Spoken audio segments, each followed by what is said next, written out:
Now I know the missus is over here. I don't want to get you in trouble, but Weak in the Knees. What was that concept and why? Well, Weak in the Knees is a song, you got a lady who's saying, you can't make me weak in the knees. And the brother's like, yeah, I can. It's real over here. And that plays out. I mean, at the end of the day, that's always a concept when two people come together and they play the love game. So, I just decided to make a song about it. It's not always confrontational like that, but at times it can be. If you want the exclusive, you want the tall boy, because he's going to bring you the exclusive. Yo, this is Steve Arrington, and I'm taking your way out. You know that. But if you want that experience, you got to check out the tall boy. He's going to give it to you. Holla.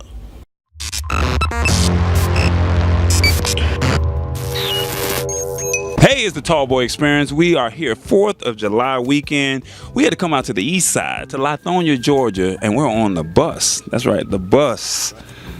Yeah, only a few people allow us to get on the bus, but we're on the bus of Mr. Steve Arrington. Some of y'all may not know, but the old school folks will know because he came out with a song called Summertime Lovin'. Yeah, that was my first joint 12-inch on the first one. But y'all know him from Weak in the Knees.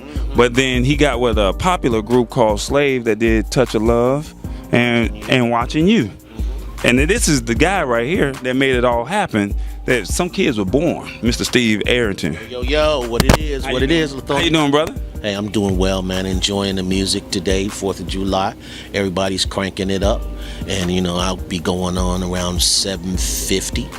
And, hey, I'm enjoying being here, having a good time, seeing the people turn up. Now, you from Dayton, Ohio. I got to ask, because there's been a lot of controversy in your state because one guy by the name of Mr. James has now left the country, left Cleveland, or left the state of Ohio. You're from Dayton. How do you feel about that? LeBron came back to Ohio, brought a championship, said he wanted to do that for the city. Hadn't won a championship in Cleveland forever, it seemed like. Many years he did that. Hey, man, we're blessed about it. I'm a LeBron fan. He wants to go west. I'm with him. I'm going to be cheering for him out west. And the brother is special. He does so much for the community, young people. LeBron can do what he wants to do. And there it is. You heard it first from an Ohio native. So Summertime Lovin', let's go back. 1980, I think I was 1 year old when this song came out. Can you tell me what gave you the concept to want to get into the music business and create this song, Summertime Lovin'? You know what? I was just born to do this. I've loved music all my life. I remember sitting on the floor with pots and pans and books, hitting drums. That was my original instrument. And, come from just a little homie and kept going and joined the group Slave. We were doing some offshoot material the way that P-Funk had Brides of Funkenstein, also had Parliament, Funkadelic, the Horny Horns, different things. So Slave decided, hey man, we want to have some offshoots as well. So my first 12-inch was on Salso Records, Summertime Lovin', and what it basically is about like it is today. Summertime, beautiful women out there. It's a good look. There it is. I can't say no more. It's a good look. Okay. So then you move forward to Weak in the Knees. Now you made a lot of, women back in the day. Now I know the missus is over here. I don't want to get you in trouble, but Weak in the Knees. What was that concept and why? Well, Weak in the Knees is a song, you got a lady who's saying, you can't make me weak in the knees. And the brother's like, yeah, I can. It's real over here. And that plays out. I mean, at the end of the day, that's always a concept when two people come together and they play the love game. So, I just decided to make a song about it. It's not always confrontational like that, but at times it can be. So let me ask you, what was the one defining moment for you that said, I'm going to do this, I'm going to make this my real career? You told me about Summertime Love and you told me about Weak in the Knees, but for you, what was that one defining moment for you that said music is what you had to do? Well, when I was coming up, I played baseball and I was good at it. I played second base. I was always on the all-star team. I won a couple batting titles in Little League and then Babe Ruth League, which is from 13 to 15. And my father was a great athlete in high school, had records for many years after leaving high school. And I come from that line, and so sports was a big deal for me, but music stood alongside sports at the same time. My father just assumed I was going to continue on in the sports arena. But one day I was supposed to go to football practice, and then I used to play for this drill team, drums, called the Nehru's. And there was a conflict, and it was like, which one am I going to do? Because I was always able to juggle them, but this day I couldn't. And I'm like, you know what? I'm going to the Nehru's drill team practice. Those conflicts continued to come up. I realize now I had to make a choice. My father wasn't so happy about it because he wanted me to continue in sports. But I loved music, and he understood. I mean, I love music, and that's what I'm here to do. So that time between sports and music, I made that decision, and it was the right one. Let me ask you, because I'm hearing your passion about the music. Where were you when you did your first performance? Do you remember that? And if you don't remember that part, where were you when you got your first paid gig? Well, my brother played saxophone, and some of the people that were in Ohio Players, particularly Junie Morrison, was part of my brother's local bands, and there was others as well. And I used to watch them and practice, and they would let me play bongos. So when I was a young head, my brother was doing some shows, and he says, you know, you've been playing bongos down here with us, and everybody's feeling you. So why don't you come and play the bongos with us? Now, there's some clubs you can't play because you're too young, but there's other places we can get you in to play, and people are going to appreciate it because I'm talking about I'm like 10 years old, 11, something like that.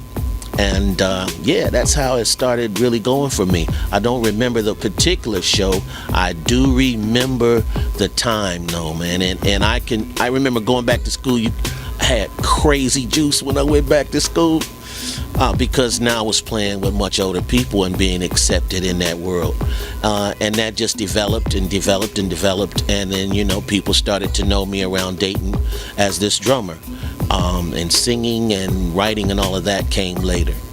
And then, so when you were backstage, or I mean, you know, in background with them, is this kind of like what formulated you saying, I'm learning the business all the way around? Well, you know, it's easier today because you have the online, you know, it's like, a walking library in your pocket. So at the end of the day, you know, I learned bit by bit from my brother, who didn't continue with music. He went into more sports, as he got older, into teaching young people, coaching and things like that. But yeah, I went into the music business, and, you know, I had my ups and downs from the business end, like so many others. But, you know, I stuck with it, kept learning, kept growing, getting with the right people. Listen, make sure you always have good people around you that you can trust. And so at the end of the day, you know, I just continue to evolve and grow, and hopefully continue to do that until God takes me home. Well, you're here in Atlanta, and I don't want to leave these people out there sitting on my left of me. They are your vocalists and also your bassists. So this is Laney and Michael Sterling. And I want to know from you, Laney and Michael, what was, when you met Steve, what was that thing that said, I got to work with this guy? Oh, for me, I feel like Steve is like a musical genius. The things that he creates in his mind, as far as how he formulates the songs that we're going to do, and how he transitions the show and all of the elements of the different genres of the music that he puts into his already popular songs. And it was just a great learning experience for me. And he challenges my vocals and makes me do things that I didn't know that I could do, pulls things out of me creatively, and it's just been amazing. Wow. And you, Michael? Well, it was more like fate. The first time I picked up a bass in 1976, the very first record I learned, the very first thing I did, I put on the Slave album. And I didn't come out of the room until I learned every song on that album. That's all the music that I knew, was the songs on that album. So when you met Steve, what was that initial meeting like? I told him I knew I had to meet him because it felt like I'd known him all my life. I grew up with him. And the members of his band, they're like brothers to me. And I met them and told them the same thing. So it's one of those feelings that, when it happens to you, you didn't do it. Wow. So you brought them along and said, you know what, this guy, he's humbled and told me this is my music. I know you and I know everything about you, and you just brought him along. Is that how that worked? Well, yeah, and my respect is also for them as well. They're excellent musicians. Michael can play any style, and from Chicago. And that's where the blues is so important, jazz and anything else. I mean, Earth, Wind and Fire, mic drop, nothing else to say about that. But Laney as well, Laney is a wonderful vocalist, and just both of them have great spirits, and that's what makes what we do special, in a sense that we're growing and developing, and these guys trust my leadership. And I trust their musicality as well. So we have a good thing going here. And, it's not about ego. It's not about who's who. It's just about giving the people the best that we can. And hopefully somebody can feel the love coming off that stage. The party's coming off the stage too. But there's some love coming off the stage as well. And now let me ask you, there's a lot of new kids. You said there's a walking library online for this new generation. But, for the ones that's serious about the business, or they're thinking about the business, they want instant success. But what do you say to them? I say, get your studies up and don't be afraid to be original. Don't be afraid to be different. At the end of the day, your uniqueness is what stands tall away from just being a part of the pack. Okay. There's so many talented people, but there isn't a lot of people that when you hear them, you instantly know who it is.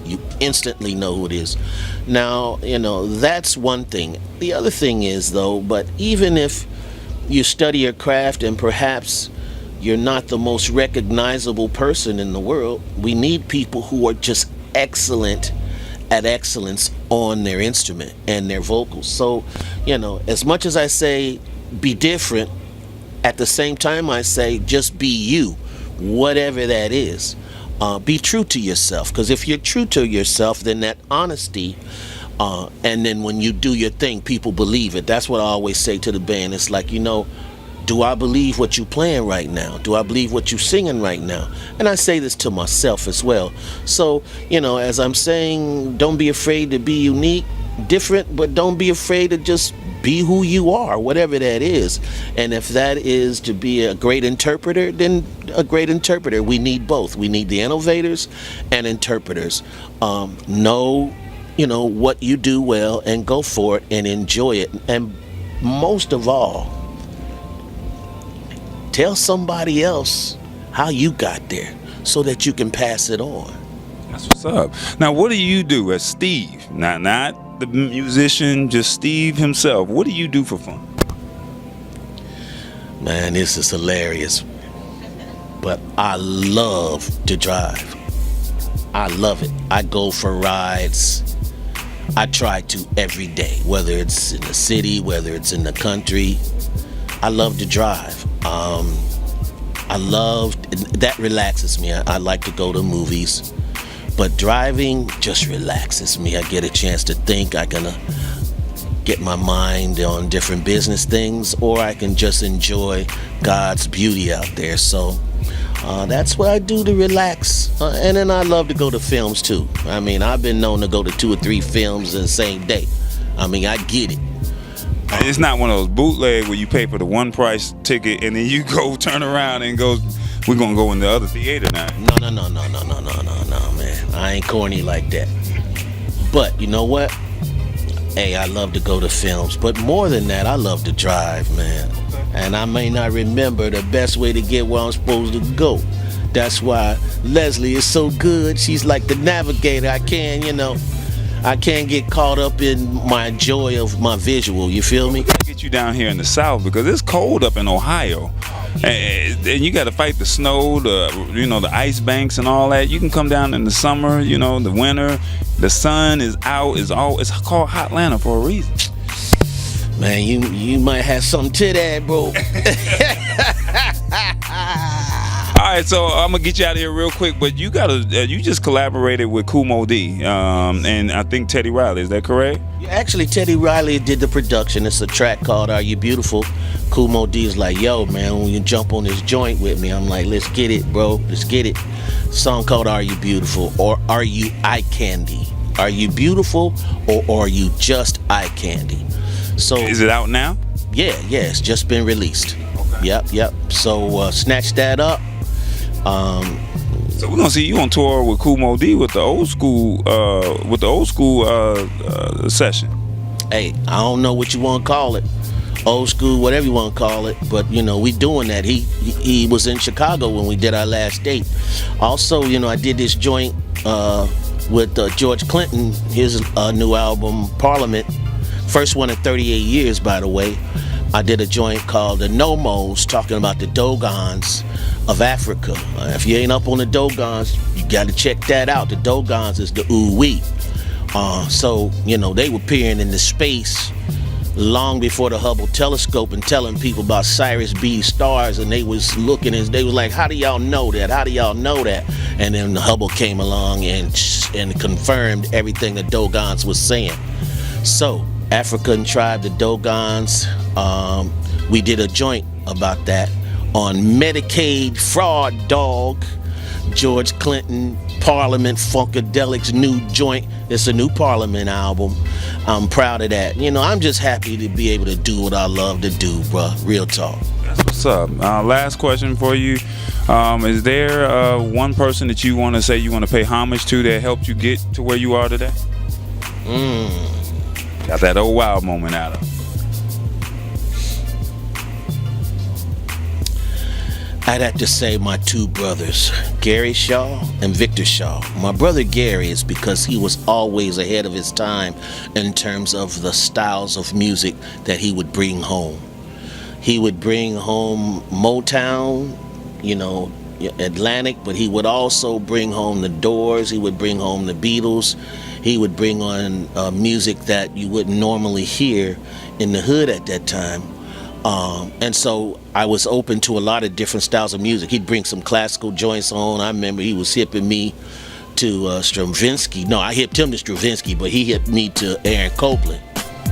So then my other brother, Victor, who is a little younger than my brother Gary, he was in bands. He was a band leader, played saxophone, and he always would take me to his rehearsals, and he always told me, man, you got something, Steve. And so he helped mentor me. And so I'd say my 2 brothers, man, much love. Victor, Gary, love, man, much love. There it is, and they can find you where? What's the website? Yo, man, you can hit me up on Steve Arrington Music. You can hit me up on Facebook, Steve Arrington Music as well. You hit me up on Twitter, Steve Arrington underscore Arrington, and also on I'll be all right, Instagram, Steve underscore Arrington on Instagram. There it is. So Lainey, where can they find you at real quick? Facebook, Lainey Marisa, Instagram, Lainey Marisa. All right, and Michael Sterling, what about you? You can pretty much find me with Steve Arrington. Wherever Steve at, that's where I'm at. Exactly, that's where we are.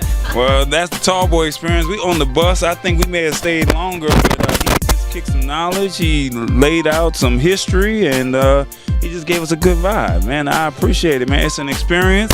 Tall Boy, Steve Arrington, Laney. I cannot get her last name right, so I don't want to mess it. It's my middle name, actually. Laney Marisa? Okay, let's say that real sexy. Marisa. Lady Marisa, Michael Sterling. It's a Tall Boy experience. We are here at the Lithonia Funk in the Park 2018 Tall Boy experience. We're gone. Did you like the video? That's right. Did you like it? Hit that like button. Think Subscribe. big. Think tall. And share it. Tall Boy. Tall Boy. The Tall Boy Experience.